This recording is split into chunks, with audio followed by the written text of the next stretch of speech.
बहुत स्वागत है आपका हमारे अपने चैनल। इस वीडियो में हम सीखेंगे कि कैसे सीखेंगे, क्या सीखेंगे, लीनियर इक्वेशन को कैसे हम सॉल्व करते हैं by the help of matrix के मेथड से हम सॉल्व करने वाले हैं लीनियर एक्सप्रेशन को। आइए देखते हैं कैसे करते हैं। ठीक है, सबसे पहले यहाँ पे हम लोग लिख लेते हैं कि कौन सा इक्वेशन सॉल्व करना है। तो जैसे कि क्या है, 3x minus 2y plus 3z बराबर 8। दूसरा इक्वेशन हम लिख लेते हैं यहाँ पे 2x plus Y minus Z बराबर 1। तीसरा इक्वेशन लिख लेते हैं यहाँ पे 4x minus 3y plus Z बराबर 4। ये तीन इक्वेशन है हमारे पास, इसे हमें सॉल्व करना है। सॉल्व कैसे करना है? By the help of matrix. कैसे करेंगे जरा जानते हैं। सबसे पहले इस इक्वेशन को हम इसके फॉर्म में लिखेंगे, ax बराबर b। ठीक है, इसी के फॉर्म में लिखेंगे, जहां पे a जो है ये पूरा चीज हो गया। ये जो ये पूरा दिख रहा है ना आपको, ये पूरा क्या है, ये जो जितना भी डिब्बे के अंदर है वो a है। ठीक है, वो a है। और x क्या है, x इसको कहते हैं मैट्रिक्स में आपको एक कॉलम बना देनी है x y z की। ठीक है, एक्स वाई जेड की कॉलम बनानी है। मैं एक्स वाई जेड क्यों लिया हूँ? क्योंकि यहाँ पे तीन वेरिएबल इन्वॉल्व हो रहे हैं, एक्स वाई जेड। तो मैंने यहाँ पे ले लिया एक्स वाई जेड। अगर यहाँ पे वेरिएबल का नाम होता 3p minus 2q plus 4c, ऐसा कुछ होता, तो मैं यहाँ पे उसके अकॉर्डिंग मैं वेरिएबल लेता। यहाँ पे कौन से वेरिएबल है? X Y Z X Y Z X Y Z. तो मैंने यहाँ पे वेरिएबल क्या ले लिया? X Y Z. ए क्या है? ए यहाँ के डिजिट हैं, ये डिजिट देख रहे हैं, 3 2 4 2 4 3, जो भी ये कोफिशिएंट है वेरिएबल का जो कोफिशिएंट है, ठीक है, वो ए हो गया। एक्स क्या हो गया? जो भी वेरिएबल है। बी क्या है? बी ये वाला है 8 1 4। तो अभी मैं आपको जब लिखूंगा तो आपको ज़्यादा क्लियर होगा। आपको बनाना एक मैट्रिक्स में इस डिब्बे के अंदर जितने भी ये लिखे हैं इनके कोफिशिएंट को लिखना है। 3 2 4 पहला हो गया, 3 2 4 उसी ऑर्डर में लिख देना है। ये क्या है? -2 + 1 -3। क्या है? -2 + 1 -3। तीसरा क्या है? +3 -1 + 2 +3 -1 + 2। ठीक है, ये हो गया हमारा ए।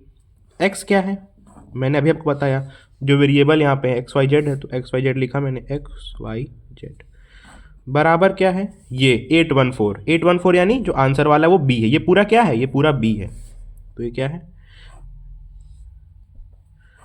814। अब जरा एक बार ध्यान से देखिए, मैट्रिक्स के मेथड से हमें इस इक्वेशन को सॉल्व करना था।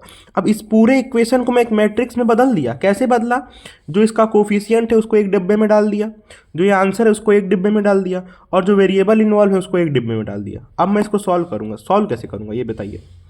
ये पहले हमने इसी के फॉर्म में डाल दिया ना, इसको ए कहते हैं, इसको एक्स कहते हैं, इसको बी कहते हैं। तो एक तरह से ये ए एक्स बराबर बी हो गया। तो हमें क्या निकालना है? एक्स वाई जेड की वैल्यू निकालनी है, यानी एक्स बराबर ए इनवर्स बी। यही हो जाएगा। अब ए इनवर्स का फॉर्मूला आप जानते हैं, क्योंकि आप मैट्रिसेस पढ़ चुके हैं। ए इनवर्स का फॉर्मूला क्या होता है? एडजॉइंट ऑफ ए इनटू, मतलब अपॉन में, एडजॉइंट ऑफ ए अपॉन में मैट्रिक्स ऑफ ए। ठीक है, अब ए इनवर्स निकालेंगे और ए इनवर्स को आप मल्टीप्लाई करेंगे बी से। ठीक है, तो जो भी आपकी मैट्रिक्स आएगी वो कुछ इस प्रकार आएगी। मान लीजिए ए बी सी, मान लीजिए इसको सॉल्व करके आती है। अब ए बी सी को आप इक्वेट कर देंगे एक्स से। एक्स क्या? एक्स वाई जेड है। तो एक्स वाई जेड बराबर ए बी सी। तो एक्स बराबर ए, वाई बराबर बी, जेड बराबर सी। समझ गया आगे?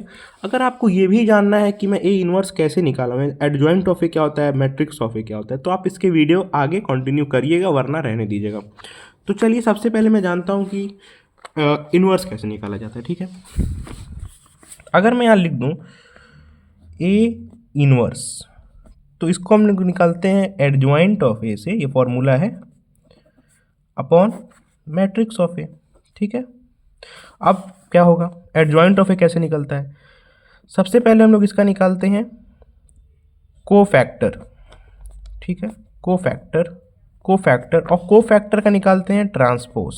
ठीक है, मतलब जैसे मान लीजिए यहाँ पे एलिमेंट दिए हुए हैं ना, इन सारे एलिमेंट का कोफैक्टर लिखेंगे, यहाँ पे इसका कोफैक्टर, यहाँ पे इसका कोफैक्टर, यहाँ पे इसका कोफैक्टर, और उसका ट्रांसपोज कर देंगे, यानी रो को कॉलम बदल देंगे।